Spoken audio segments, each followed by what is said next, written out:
Come in. Welcome. I'm E.G. Marshall. I'm sure you know by now that the door you have just entered leads to a strange world, a land of forbidden fancies, peopled by giants and pygmies, kings and cobblers, saints and sinners. Happy children play in its streets, while just behind lurk iniquitous monsters. Unspeakable crimes are committed here, and acts of breathtaking valor. You are the sovereign in this place. It is the realm of your own imagination. Our story this time searches one of its deep recesses, the hidden place of fear. Our mystery drama, Death Pays No Dividend, was written especially for the Mystery Theater by Mary Jane Higby and stars Anne Shepard and Guy Sorrell. It is sponsored in part by imported Vigna Rosé wine and Buick Motor Division. I'll be back shortly with Act One.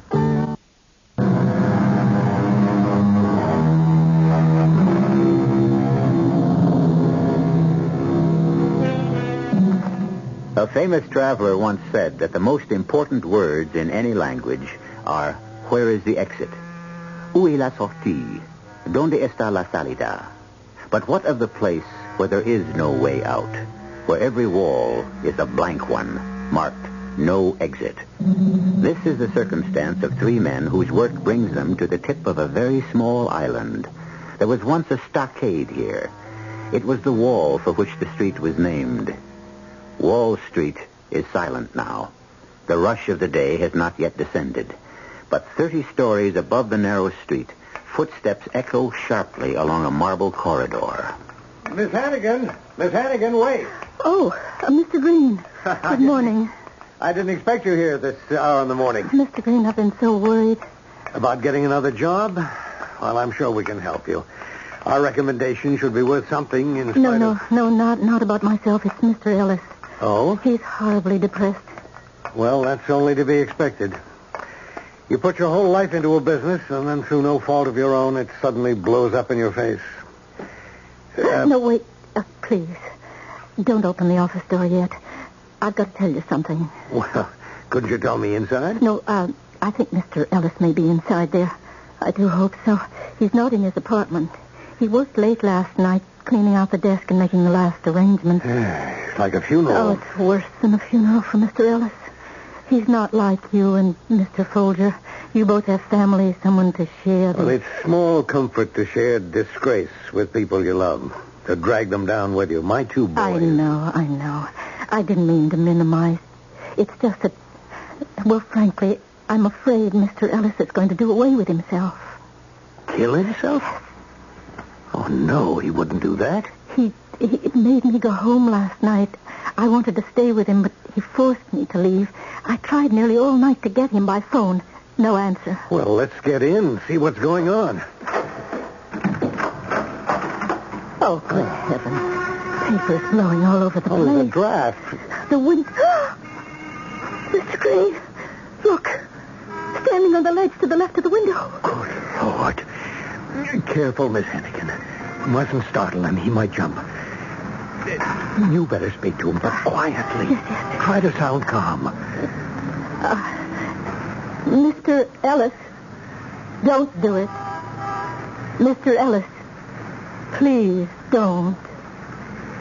Mr. Ellis, he doesn't seem to hear me. He hears you all right. Try again. Come back in, please. You may hurt somebody else if you... Mr. Ellis, listen to me. Come back. You mustn't do this. Please. It's no use. I'll try. Victor, don't do it. Listen to me. What I'm going to say is important. There's a better way. Did you hear me? There's a better way. John and I have a plan. You may be doing the right thing, Vic, but you're doing it the wrong way. Victor, get back in here. He moved. He's coming in.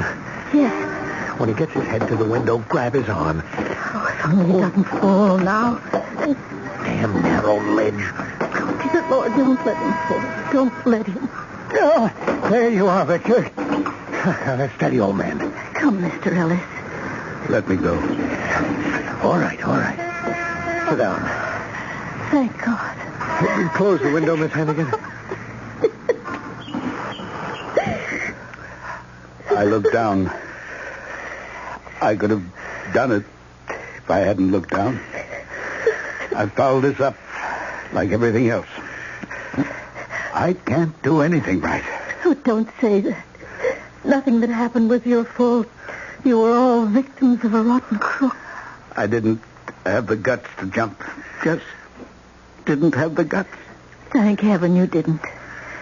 You must never try a thing like that again. Never. All right. It's a sin. It's all right now, Miss Hannigan.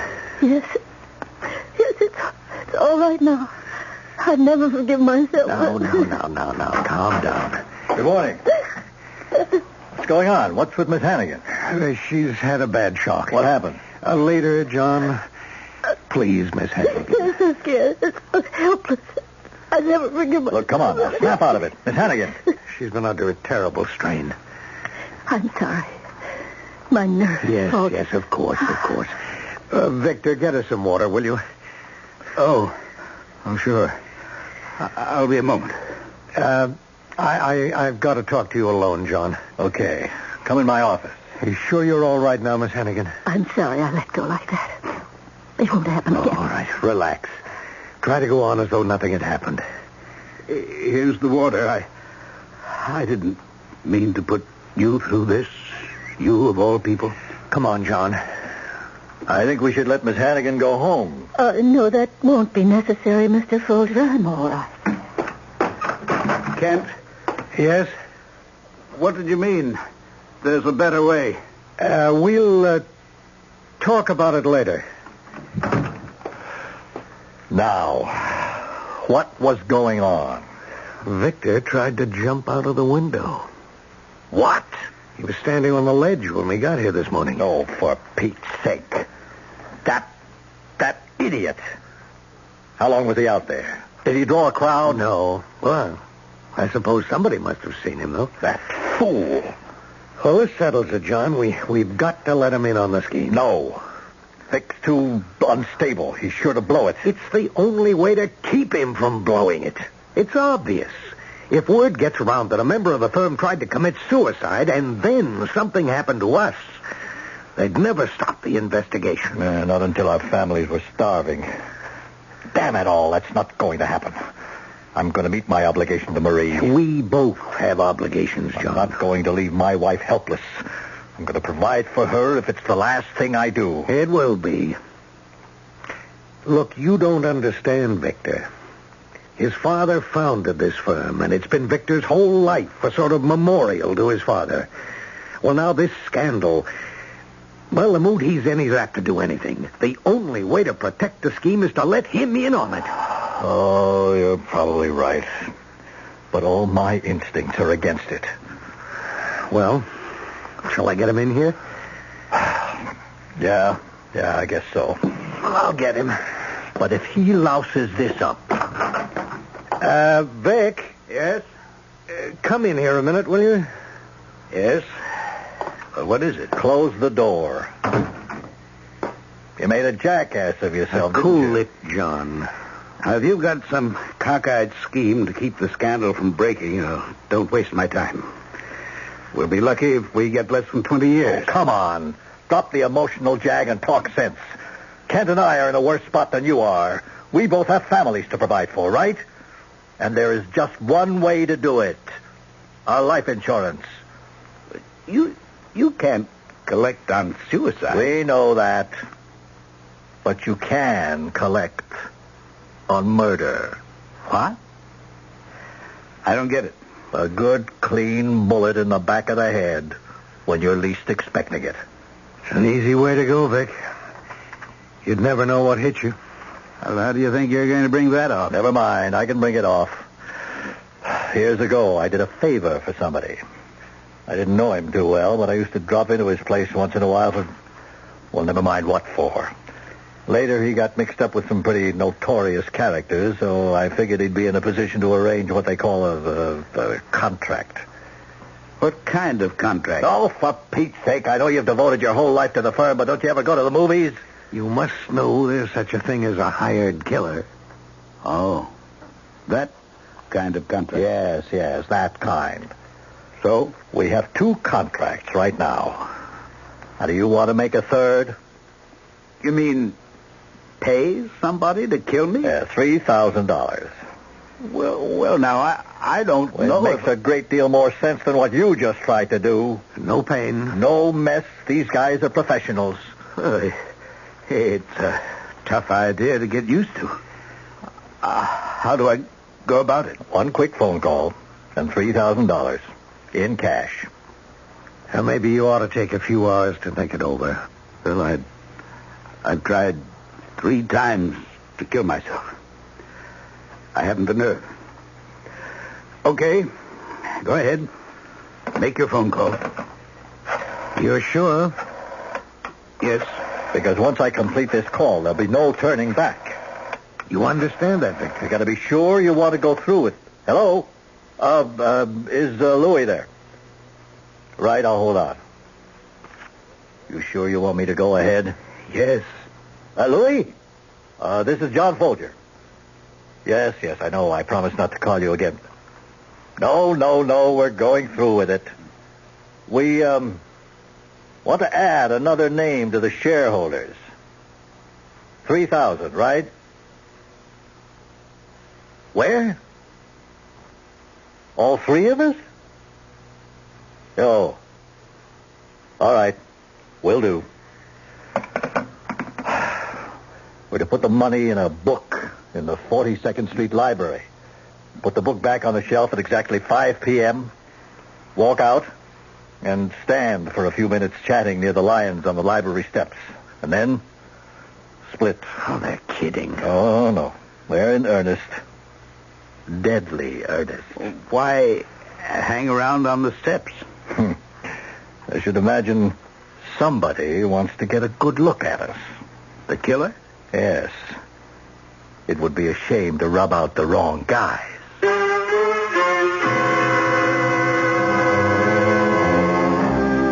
A suicide pact. But quite unlike your ordinary run-of-the-mill agreement, the participants have relinquished any option of withdrawing.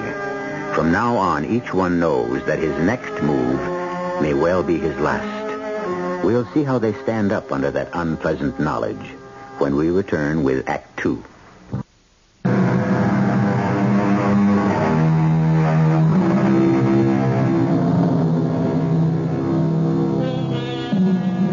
Rather than face a financial scandal, the officers of a small but highly respected Wall Street firm have decided to commit suicide. Through a go-between, they have arranged for a paid executioner to do the job for them. An easy way out. We'll never know what hit us, they tell each other. But have they considered their remaining days and hours when even the most chance encounter will chill the blood and the question rise, is this the face of my killer? To see how they are facing up under the strain, let's listen to a telephone conversation. Hello. Kent, this is John. You heard what happened? No. Vic goofed off. Ran away. Remember, we were giving May Hannigan a vacation? The cruise to the Caribbean? Well, at the last minute, he decides to go with her. Well, I guess he wants to do some of the things he never took time for before. Come off it. He's running away. He knows they won't dare shoot him aboard ship. They couldn't make a getaway. He's as safe on that boat as he would be in jail. Well, what of it? They'll hit him when he gets off. Well, I was hoping they'd tend to Vic first before they got you or me. Did you tell Louis that? I couldn't tell him anything. He made me promise never to contact him again. Louis not part of the mob or a family or whatever they call it nowadays. They just use his place of business sometimes, meet there. What kind of business is he in? Look, I swore to keep him out of it. Now, what you don't know can't hurt Louis. Okay. Well, I wouldn't worry too much about Vic. Well, damn it all, I do worry. He hasn't got our motivation. Once you and I are out of the way, what's to keep keep him from getting the wind up and running to the police with the whole story. I don't think he can do that. There's such a thing as accessory before the fact, you know. This may look like a suicide pact to us, but to the police it's going to be murder. Oh. You mean he'd face a murder rap, huh? Well, he might. I just hope he knows that.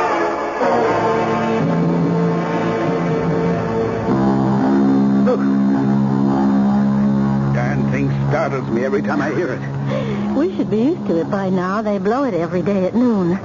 I've been looking all over the ship for you. I was taking a turn around the deck. Mr. Ellis, you're shaking. No, I'm all right.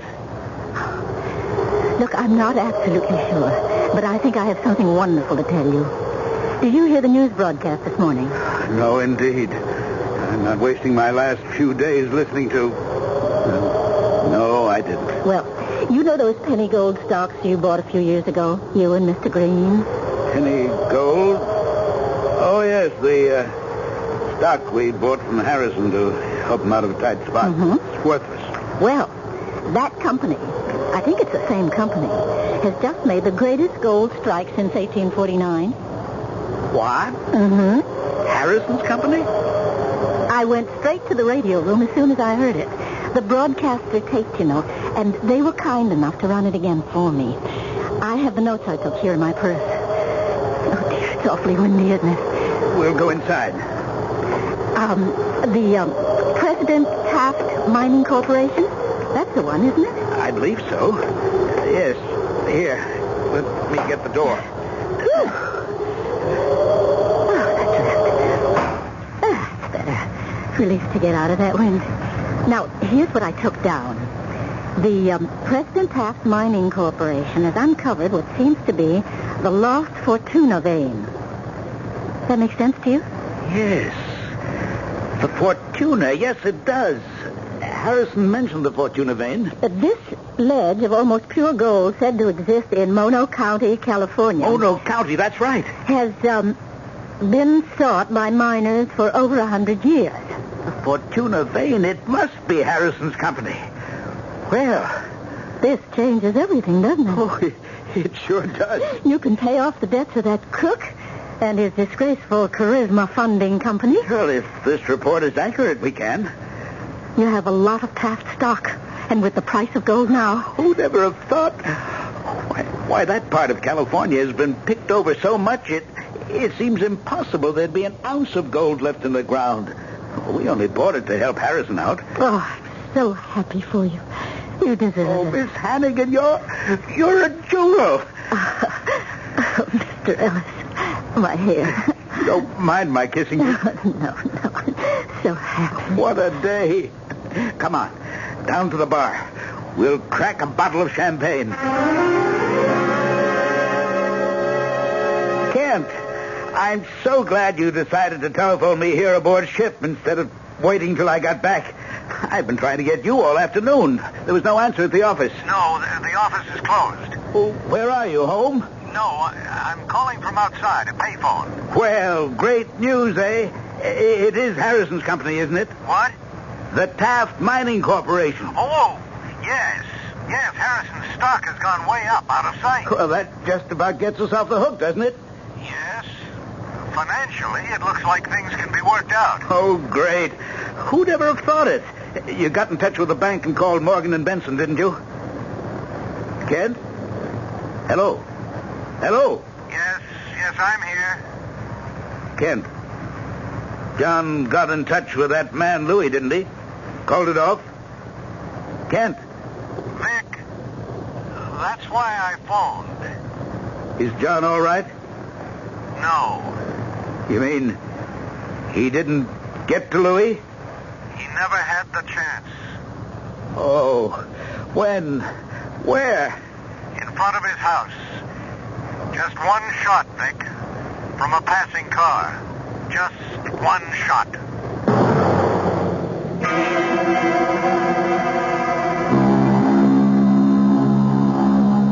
Mr. Ellis, what on earth? Not the greatest disguise in the world, but the best I could do. I bought the hippie clothes from a kid down in Tourist, and I had the ship's beauty parlor dye my hair. Goodbye, Miss Hannigan. Wait. seriously believe there's a gunman waiting for you when we dock? That's the hell of it. I don't know where he is. Here, at the office, my apartment. Well, don't rush off like this.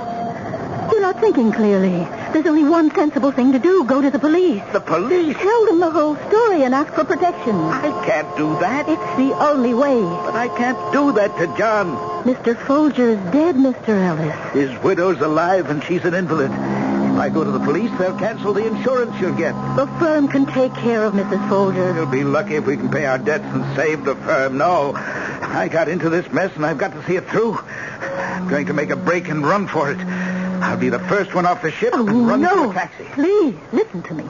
Don't rush down the gangplank alone. Let some of the other passengers start first. Then saunter off casually. Oh, dear. Take my arm. I'm coming with you. No, absolutely not. I'm a living target. Stay out of range, Miss Hannigan. Your life depends on it.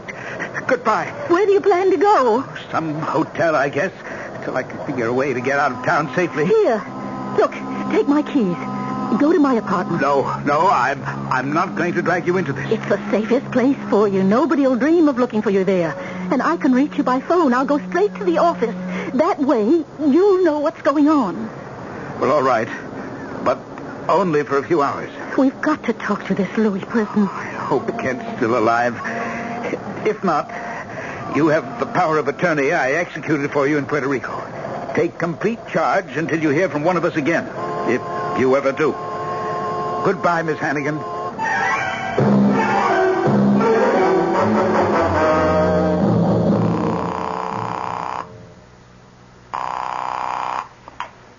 Hello? Oh, good. You made it to the apartment all right. Yes. I haven't dared open a window or raise a blind. Everything all right at the office? I don't know. I guess so. I have an uneasy feeling that I'm being watched as I sit here. You're all alone? Yes. It's Saturday, you know. I'm just getting jittery, I guess. It's hard to keep my imagination from running riot. There is one strange thing, though. What's that? One of the walls in your office is half painted. You didn't authorize the paint job, did you? Well, of course not. We're dissolving the firm. Building manager must have made a mistake. No, he says not. His painters didn't do it. Oh, by the way, I think I know who that man Louis is. Oh. The one who set up the deal. Well, how'd you find that out? The filing cabinet in Mr. Folger's office. There's a promissory note made to Mr. Folger by a Louis Vongoli. He owns a small bar on the east side. That makes sense. John said he used to drop in at Louis's place. The bar, eh? Mm-hmm. I'm going to drop in on Louis myself and put an end to this awful business. But if I fail, we better get you out of town in a hurry. You can go to my grandfather's house in the country. Now, I'm not going to drag you any further into this. And I certainly don't want to bring your grandfather into... my house now. I inherited it. You've got to go, Mr. Ellis, because I called Kent Green's home. Yes? Well, for heaven's sake, May, tell me what happened. He's been missing since the day John Folger died.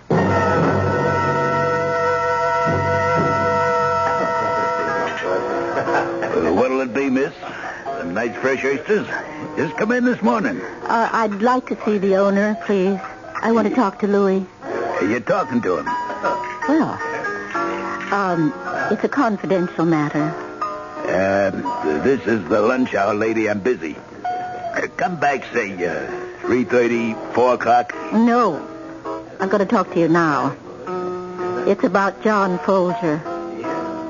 Never heard of him. Here's something to refresh your memory. This is your signature, isn't it? What? Your signature on this promissory note. You know who Mr. Folger was, and you know what happened to him. Hey, Joe, take over, will you? Come on, lady. Over to this table in the corner. Now, sit down. What's this all about? This is your signature, isn't it? I ain't sure. Oh, come on. Louis, you borrowed $12,000 from Mr. Folger on July 8th, 1948. What are you, a cop? I'm Mr. Folger's secretary, and Mr. Green's, and Mr. Ellis's. We want to call the deal off. I don't know nothing about no deal. You arranged the contract, and you're the only one who can cancel it. You got the wrong guy. Oh, please, you must help me. We have no way of reaching this man from Chicago. Please, tell me. I gotta get back to my counter. At least tell me who he is. You'll have to leave now. I need this table. We've got to stop him. Now, for the last You're time... going to let another man die? A man who doesn't want to die because of a mistake. Like I said, this is all Greek to me. But, I did hear there's talk around that Froggy Bynes is in town. Who? You heard me. Where can I find him? I wouldn't know. Well, tell me what he looks like. Never seen Froggy in my life. Froggy? Is he a Frenchman? They call him that because he ain't got hardly no voice. That's all I know. No voice? Yeah, he got a knife in his throat when he was a kid. Can't hardly make no sound at all. A killer with hardly any voice. That's not much to go on, is it? May Hannigan's confidence is at a low ebb as she walks out of Louis Vangoli's bar onto the teeming streets of Manhattan. How long, she wonders, can she keep the last remaining partner of Ellis, Green, and Folger alive? We'll find the answer to that question when we return shortly with Act 3.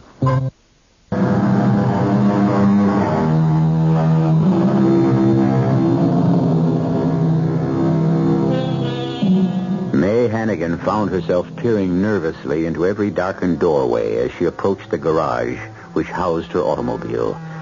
This was a job for a private detective, she thought, not a skilled typist. Her hands were icy as she drove up to the apartment building where Victor Ellis was waiting, and it was with relief that she turned the wheel over to him. In minutes, they had crossed the Triborough Bridge and sped up Bruckner Boulevard. Now they are on the Connecticut Turnpike. Mr. Ellis, I wish you'd let me take this whole business to the police. For the last time, no, May, no. But you're making yourself accessory to murder. Well, if you look at it that way, I am accessory to a murder. There's nothing to be done about it. What else did this man Louis say? Nothing, except that Froggy has no voice. Well, maybe Louis will tell the mob to call it off. No, he won't contact anybody. Now that there's been one killing, he's terrified of being involved. He's frozen with fear. Poor guy. Poor guy. What he did, what you all did was a sin. Don't you worry about that? I've got other things on my mind. That car behind us, for instance. A car? Yeah. A big one. Black, I think. It's been with us ever since we left Bruckner Boulevard. Are you sure it's the same one? Slow down a bit. To give him a chance to pass you. Okay. He's dropping back. No, he's not going to pass. No, but that truck is. Probably all imagination. Perfectly innocent chap, no doubt, on his way home to his wife and kids. Yes, but we can't assume that. There's an exit near here. Get off the turnpike. If he follows us, we'll know. We'll know we're in trouble. Still there? No. Yes. There he is. He's after us, all right. Okay, Buster, if it's a race you want. Oh, Mr. Ellis, not so fast. You have to turn left at the next light. Stop, Mr. Ellis, red light. Look out! Made it. Oh, you nearly killed us both. I lost him. Yes, he stopped for the light. Doesn't prove a thing, except that he's not taking any chances on a brush with the law. Now, you past the Veterans Hospital and the cemetery. We're going to lose him for good. Oh, look out, the van! Sorry. I was afraid you didn't see us. You get back on the turnpike, you turn up that hill. Is he in sight? No. Slow down. You're coming to a crossroads. There's a turnpike entrance over there. Good. Now I'm going to open her up. Pray we don't get stopped for a ticket. A ticket? That would be just fine with me. A station house sounds like a nice, safe place to spend the night. What are you doing now? 85. Oh, heaven help us. I didn't know this car had it in her. Oh, no. Is it him? Oh, good Lord, he must be doing 100. Well, that settles it. You're going to get out. No. Don't argue. Your life's in danger. Got John from a moving car with one shot. Don't stop now. I've got to get you out of this car. It's a death trap. Not here. It's the next gas station. Lots of people. There are bright lights. That's the best place. All right. Remember how to get to the house? Yes. Right through Hamilton Village, up River Road, Right. to a sign that says The Laurel. Right. And the house at the top of the hill. But don't get off the turnpike unless you know you've lost it. Don't let him overtake you on a dark road. Here's the gas station. Oh, Mr. Ellis, I beg you. Stop here and call the police. I'll get out. Oh, dear. You'll go to the house, then. I'll try. Heaven knows I'll try. I'll phone there every half hour till you answer. Oh, dear heaven. What can I do? What can I do?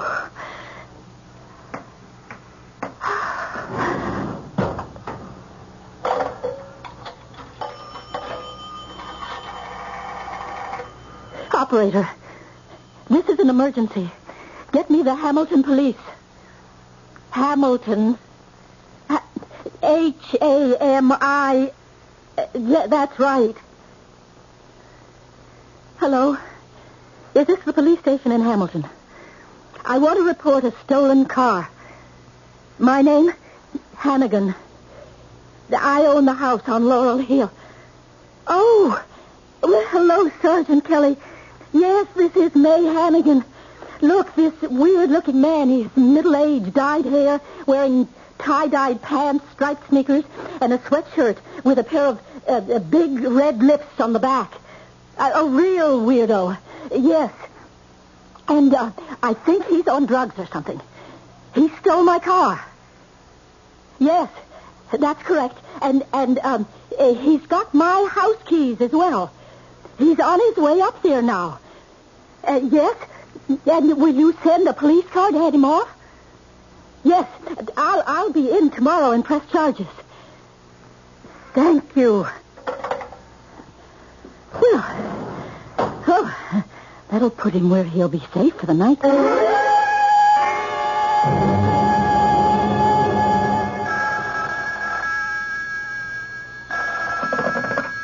Hello? Oh, you made it. Yeah. I was doing 90 most of the time. And you never saw a cop? Not a sign of one. It's funny. It's darn cold in this house. Yes, I had the furnace turned off when I left on the cruise. You still at the gas station? No, hamburger place down the road. Look, do you have any blankets here? Yes, upstairs. But I don't think you're going to need them. Hey. Yes. Just a minute. What is it? I thought I heard something. Oh, well, it's an old house full of creaks and groans. No, not like that. I turned off the lamp. Look out the window. Isn't there a police car there? Why should there be a police car? But you're sure there's no police car? Positive. I'm going back out to the garage. No. Oh, for heaven's sake, don't leave the house. The moon is like daylight. I hear him. He's in the house with me. But don't go out. Stay inside. Oh, if I only had a gun. Grandfather's gun is there. Where? In the desk, where the phone is. Bottom drawer. But it's in a strong box with a combination lock. Victor, you're sure it's not the police? Well, of course I am. Put on the lamp again. I'll give you the combination of the lock. I'm going to make a dash for the stairs. No. You'd have to cross the open hall. Please, do as I tell you. Get that drawer open. Have you got the lamp on again? delighted. Do you hear anything now? No. Uh-huh. Keep your hand on the light switch. Turn it off if you see him, and drop to the floor. Go ahead. You see the lock? Yeah. Yeah. Keep calm. Don't make mistakes. 6. Left. 6. 2. Right. 2. My hands are sweating. 9. Right. Got it. Got it. That's it. Yes, it's open. Mr. Ellis! Mr. Ellis! Victor! Oh,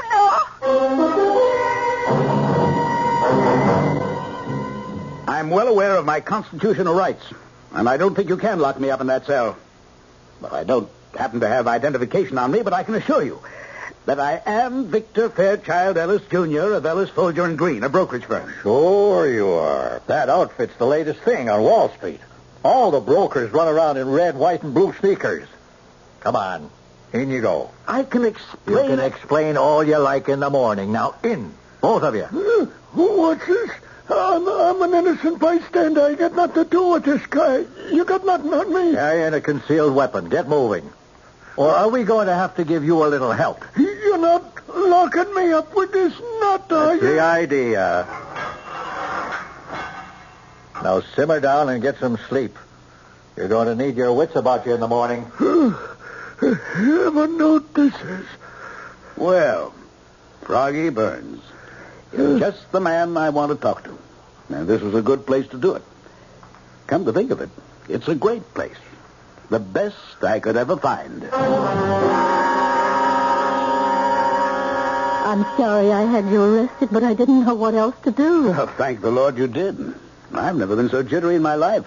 As soon as I got my shaky hands on that gun, it went off. But I heard 2 shots. Well, that was Sergeant Kelly. He shot the lock off the front door and rushed in. And where was Froggy through all this? Still in the glassed-in sun porch, trying to pick the lock. When he heard the commotion, he ran out, and the other cop in the prowl car nabbed him. Do you have the office keys, May? Yes, but there's somebody in the office. I heard a scraping noise. We've nothing to fear now. Here, I'll open it. It's the painter. Say, we didn't order a decorating job. What do you... I can't. Mr. Green. Am I glad to see you? Well, it's great to see you, Kent. So you're okay. I've been wondering about you. We were afraid you... Oh, Mr. Green. I'm so happy you're all right. What's all this with the paint and dirty overalls? Well, the day John was shot, I sent the office staff home early. You can imagine I was pretty nervous. I noticed there were painters working in the outside hall, so I talked one of them into selling me his overalls and some paint and brushes. And in case anybody should be watching me from another building, I started painting the back wall here. Nobody pays any attention to painters. As soon as 5 o'clock came, I walked right out with the rest of the paint crew. Of course, I didn't dare go home, so... Well, I got an old station wagon and put a sign in the window, Meteor Decorating Company. I've been moving around more or less freely ever since. When I think of what I went through... And you were simply roaming around town with paint on your face. Well, you're both safe now. Yes, Kent. The contract for killing us has been canceled. Oh, thank the Lord. Now I can get washed up. Suppose we celebrate with a cup of coffee. I can make some in Mr. Folger's office. Your office now, May. Yes. That is, yes. Her office? A great woman, Kent. She saved my life. I asked her to marry me. Well, congratulations. No, she refused. Said what she really wanted was a partnership in the firm. Partnership? Well, that's a swift rise. What could I do? I gave it to her. Strange having a woman in John's office. I know. Frankly, it bothers me. My father was very conservative, you know, especially about the firm. Ellis, Green, and Hannigan. That's not a bad letterhead. No, but if my father knew what Hannigan stood for, he'd turn in his grave. Well, let's look at it this way. If it weren't for Hannigan, you'd be turning in yours.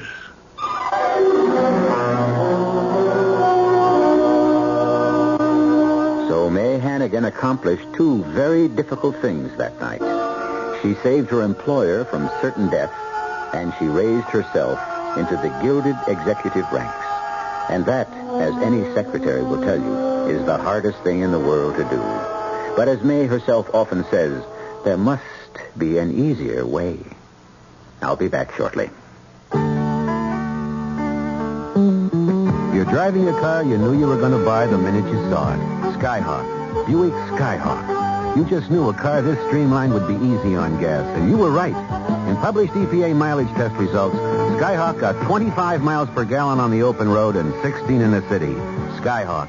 It's rakish, it's low-slung, it looks European, but it's a Buick. Living free.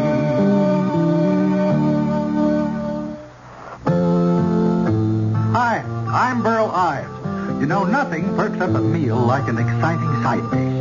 And I'd like to tell you about one your family and your guests are sure to love and keep on loving.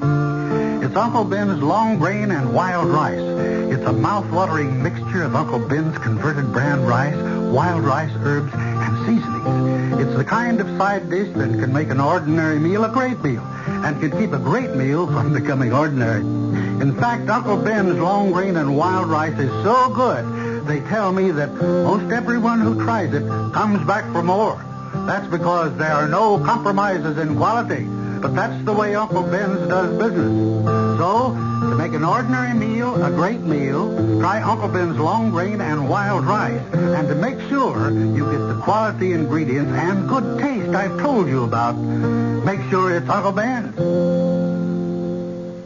This Friday and Saturday during Macy's exciting two-day home sale, you'll find big savings on furniture, TVs, stereos, appliances, mattresses, and much, much more. In Macy's floor covering department, you'll save $3 to $5 a square yard on a selection of Dacron polyester broadloom. Choose from a dense velvet, a thick plush, or a heavy texture in an array of solids and tweeds. Regularly $12.99 to $14.99, now just $9.99 a square yard installed over sponge rubber padding. You'll also find 20% reductions on every custom-length drapery at Macy's. Choice of styles, sizes, and colors. Fabrics in traditional, contemporary, and early American. Designs cut to the exact inch length in standard widths.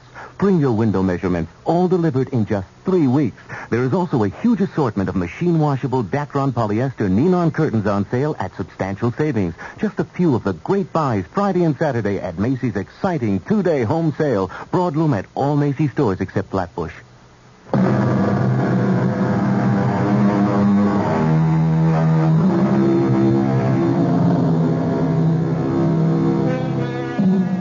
If there's a moral to our story tonight, it's this. Suicide is not even a loser's game. It's no game at all. Because death is one commodity that nobody can cheat you out of. When your option comes due, you'll cash in. In the meantime, life has a lot of surprises in store. Don't ever sell it short. Our cast included Ann Shepard, Guy Sorrell, Court Benson, and Ken Harvey. The entire production was under the direction of Hyman Brown. Radio Mystery Theater was sponsored in part by Contact, the 12-hour cold capsule, and Uncle Ben's long grain and wild rice. This is E.G. Marshall inviting you to return to our Mystery Theater for another adventure in the macabre. Until next time, pleasant dreams.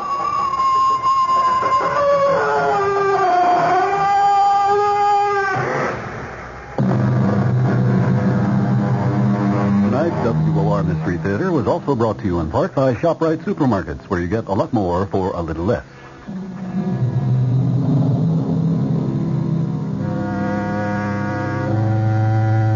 The preceding program was furnished by the Columbia Broadcasting System. You're now set for news with John Scott reporting. This is WOR New York, an RKO General Station.